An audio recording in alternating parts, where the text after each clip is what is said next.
इसमें आपके पेपर के संबंध में हम बात करते हैं।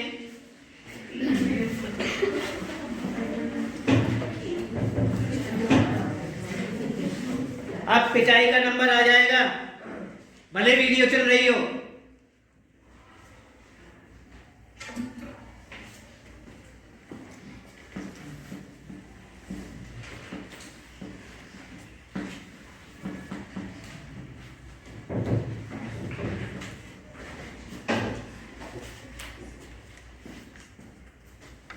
इसमें आपका प्रश्न पत्र जो है पेपर, इस पेपर के अंतर्गत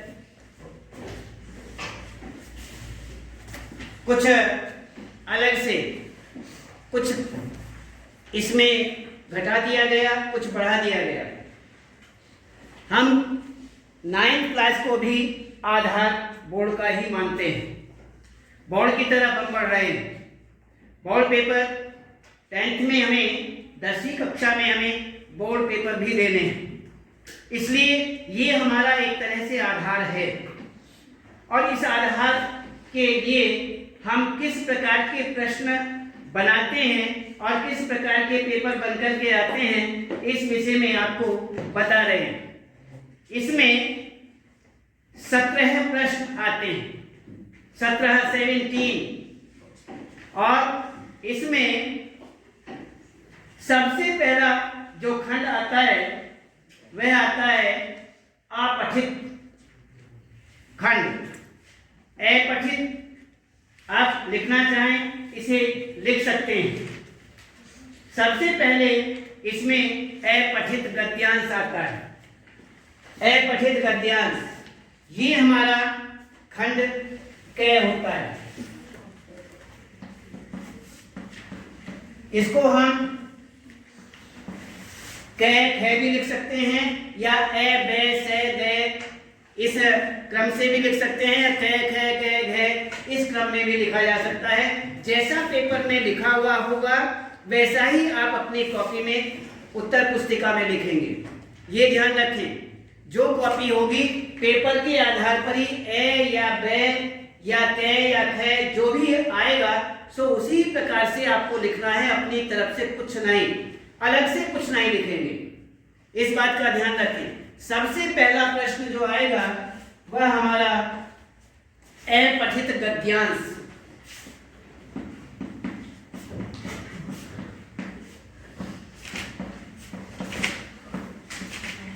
अपठित गद्यांश एक प्रश्न और ये होगा हमारा 5 नंबर का।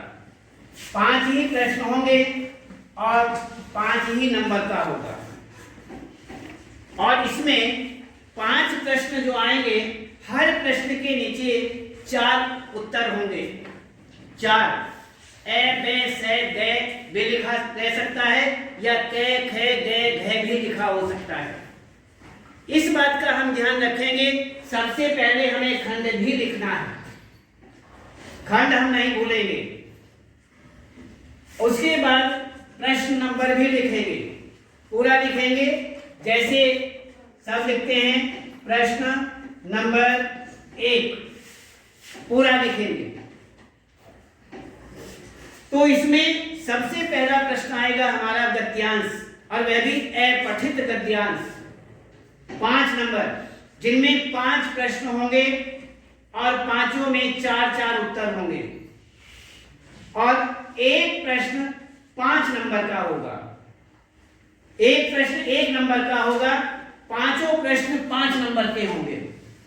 ठीक, तो आपको इसका जो क ख ग घ इसमें उत्तर हैं, उनमें से जो सही है उसका मान लीजिए चौथा प्रश्न आपका सही है, उसका घ क ख ग घ चौथा प्रश्न उत्तर जो है वो सही आप मानते हैं, तो आप वह लिखना चाहते हैं तो आपने घ लिख दिया। और लिखने के बाद आपने आगे जो पेपर में लिखा हुआ है उत्तर वो आपने लिखा ही नहीं, तो आप कट हो जाएंगे, 0। आपको ये भी संकेत लिखना है और इसके सामने जो भी लिखा हुआ होगा शब्द या लाइन आपको वह भी लिखना है। ये नहीं कि आप बहुत देर क्या करते हैं, कह घ लिख करके उत्तर में 5 कहा कि हाँ 5 प्रश्न हैं और पांचों के आपने उत्तर जो भी आपको ठीक लगे उनके आपने खंड लिख दिए, केवल खंड लिख दिए और लिख करके छोड़ दिया। आगे जो उसके आगे लिखा हुआ है वो आप लिखते ही नहीं है, इसलिए वह 0 हो जाएगा। दोनों चीजें लिखना जरूरी है, खंड भी और खंड के सामने जो लिखा हुआ है पेपर के अंदर वह भी, जो भी ऑप्शन दिया हुआ है वह भी, जो आप सही समझ रहे हैं। तो ये दोनों चीजें आप लिखेंगे। उसके बाद दूसरा प्रश्न आएगा अपठित पद्यांश, ये भी 5 नंबर का होगा, 5 नंबर का। तो इस तरह से आपके सामने ये हुआ। अब आगे आता है व्याकरणिक, व्यवहारिक व्याकरण जो आपकी है, जो इसमें आपको व्याकरण पढ़ाई गई है। व्याकरण में आपके सामने 4 खंड हैं। चारों में कौन कौन से हैं व्याकरण में, कोई बता सकता है?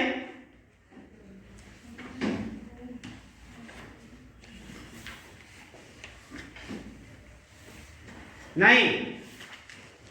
आपके पास में अलंकार हैं, अलंकार के बाद कौन से हैं? उपसर्ग, प्रत्यय, समास, अर्थ के आधार पर वाक्य भेद। कितने खंड हुए? 4 खंड। और चारों खंडों में आप ये मान करके चलें 4 प्रश्न बन करके आएंगे। 4 प्रश्न, इसमें चारों में 4 प्रश्न, और 4 प्रश्न कितने नंबर के हुए? 16 नंबर। व्याकरण जो है जिनमें 5 प्रश्न होंगे, एक खंड जैसे उपसर्ग आया, उपसर्ग प्रत्यय हैं, उनमें से 5 प्रश्न बन करके आ गए। पांचों में से आपको 4 करने हैं, एक की छूट हो जाएगी, और चारों जो हैं 4 ही नंबर के होंगे। ठीक, तो जब 4 खंड हमारे सामने हैं, 5 प्रश्न 20 प्रश्न आएंगे, जिनमें से आपको 16 ही प्रश्न करने हैं। 4 बताए ना, करने होंगे। ऐसे ही अर्थ की दृष्टि से वाक्य भेद, उपसर्ग प्रत्यय, 2 अलंकार, समास है, तो 4 हुए ना, तो 4 होंगे तो 16 नंबर हो जाएंगे, और 4 आपको प्रश्न करने हैं। तो व्याकरण जो है हमारी प्रश्न नंबर 3, 4, 5, 6, ये सारे के सारे 4 नंबर के होंगे।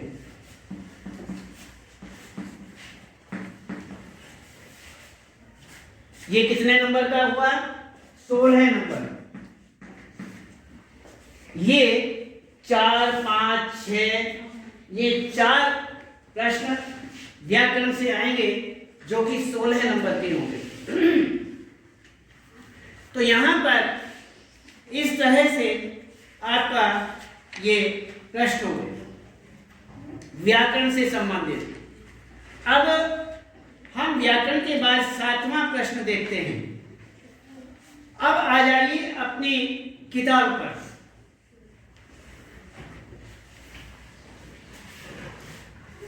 आपके सामने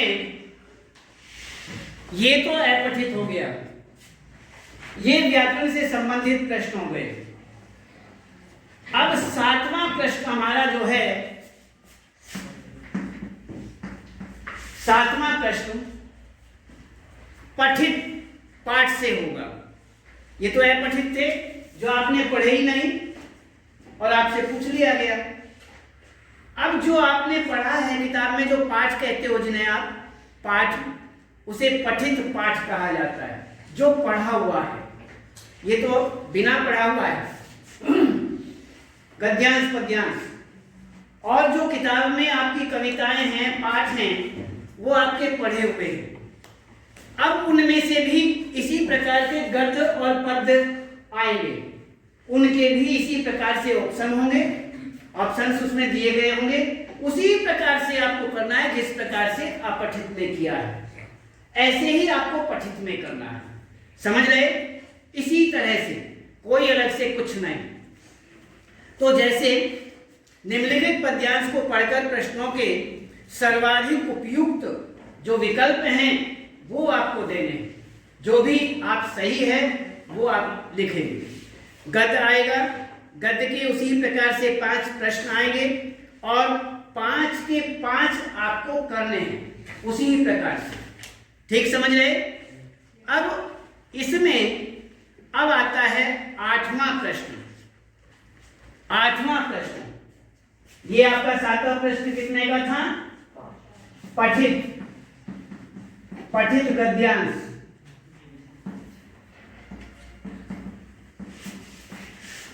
पांच नंबर का। ठीक, अब इसी से संबंधित 2 प्रश्न और आएंगे। ये क्या है? गद्य पाठ हुए। गद्य पाठ जो आपके पाठ हैं उनमें से जितने आपने पाठ पढ़े हैं जो आपके कोर्स में हैं, उनमें से 2 प्रश्न आएंगे, 2 प्रश्न, और दोनों प्रश्नों के नीचे वही ऑप्शंस भी होंगे, उनमें से ही आपको उत्तर देना है। समझ रहे ना? यदि मेरी बात समझ में नहीं आ रही है तो केवल खड़े होकर के मुझे बताएं। अब तक जितना मैंने बताया है वो समझ में आ गया? ठीक, तो इसमें 2 प्रश्न गद्य पाठों में से ही आएंगे। जैसे प्रश्न आपने याद किए हुए हैं उसके आधार पर ही गद्य आया पठित पाठ में से, उनके नीचे प्रश्न आए और उसी प्रकार से आपने उनके उत्तर लिख दिए। ठीक हो गया? इसी प्रकार से 2 प्रश्न आएंगे गद्य पाठ में से ही, उनमें भी ऑप्शंस होंगे और वह भी आपको उसी प्रकार से करने हैं। ठीक है? 8वां प्रश्न आपका इस प्रकार से बनता है। ये आपका 8वां प्रश्न जो है 2 नंबर, 2 प्रश्न आएंगे और वह 1-1 नंबर के होंगे, 2 नंबर के। ठीक हो गया? 5 नंबर पठित गद्यांश और उसमें से प्रश्नोत्तर के, 2 नंबर प्रश्नोत्तर के अलग से जो प्रश्न आएंगे वह। तो कितने का हो गया ये गद्यांश? 7 नंबर। 7 नंबर का गद्य हो गया ना पठित गद्यांश। जो पाठ हैं उनमें से गद्य और 2 प्रश्न 7 नंबर के हो गए। तो 7 नंबर ये हुआ। बताएंगे, आगे बताएंगे। तो ये हुआ। उसके बाद अब कविता पर आ जाइए। हैं? जिस तरह से आपने अपठित पद्यांश के प्रश्न किए हैं उसी प्रकार से पठित पद्यांश आएगा, वह आपका 9वां प्रश्न होगा। 9वां प्रश्न जो है पठित पद्यांश, ये भी आपका 5 नंबर का होगा। 5 नंबर। इसी प्रकार से इसमें भी कविता वाले पाठों से 2 प्रश्न आएंगे। ठीक, ऑप्शन सी चल रहे हैं अभी। 2 आएंगे और 2 नंबर के होंगे। जिस तरह से 8वां प्रश्न था, प्रश्नोत्तर आए थे, यहां भी कविताओं में से 2 प्रश्न आएंगे। कवि पाठ जो है, कविता वाले पाठ जो हैं उनमें से, और वह भी 2 ही नंबर के होंगे। ये आपका 10वां प्रश्न हो गया। ठीक, 7 नंबर का कवि पद्यांश हुआ और 7 नंबर का गद्यांश हुआ। 7 नंबर गद्यांश और 7 नंबर पद्यांश। तो ये आपका 10वां प्रश्न हो गया। अब हम यहां तक आ गए कि 2, ये पूरा एक खंड हो गया। कौन सा खंड? ए खंड, क खंड या ए खंड जो भी उसमें होगा। ठीक, अब यहां तक 10 प्रश्न जो हैं आपके एक खंड में आएंगे। पहले 4 खंड आया करते थे, 4 खंड, कै, खे, गे, घे। एक में अपठित गद्यांश पद्यांश हुआ करते थे, एक में व्याकरण हुआ करती थी, एक में प्रश्नोत्तर, पाठ से संबंधित प्रश्नोत्तर हुआ करते थे, एक में अन्य निबंध पत्र आदि हुआ करते थे। तो 4 खंड आते थे, चारों खंडों में से उन्होंने 2 खंड कर दिए, एक खंड हुआ है। अब तक एक खंड हुआ जिसमें 10 प्रश्न बन करके आए, ठीक, अपठित और पठित, ठीक, कवि और लेखक अर्थात गद्यांश और पद्यांश के 10 प्रश्न हैं अच्छी तरह से। और उसके बाद अब 11वें प्रश्न की बात है, जो कि अलग खंड दूसरे खंड से संबंधित है। उसमें हमारे यहाँ केवल आपकी जो पाठ्य पुस्तक है, इसमें पाठ्य पुस्तक और पूरक पुस्तक, जिसे हम कृतिका बोलते हैं, एक्सटिव और कृतिका दोनों में से आएगा। किस तरह से आएगा? आप ये सोच रहे होंगे कि सारे के सारे ऑप्शंस के ही हो गए, विकल्प के ही बन गए, अलग से तो हमें जो हम इतने सारे उत्तर पढ़ते हैं, लिखते हैं, याद करते हैं, ये तो लिखने की बात आई नहीं। अब इस खंड में आपको उत्तर भी लिखने हैं, उसमें ऑप्शंस नहीं होंगे, समझ रहे? उसमें कोई आपको विकल्प नहीं मिलेंगे, आपको कितने कैसे देखिए।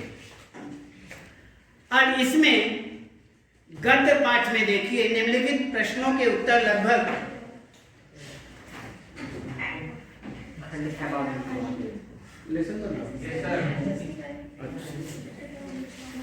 ठीक है, इसको हम आपको कल बताएंगे।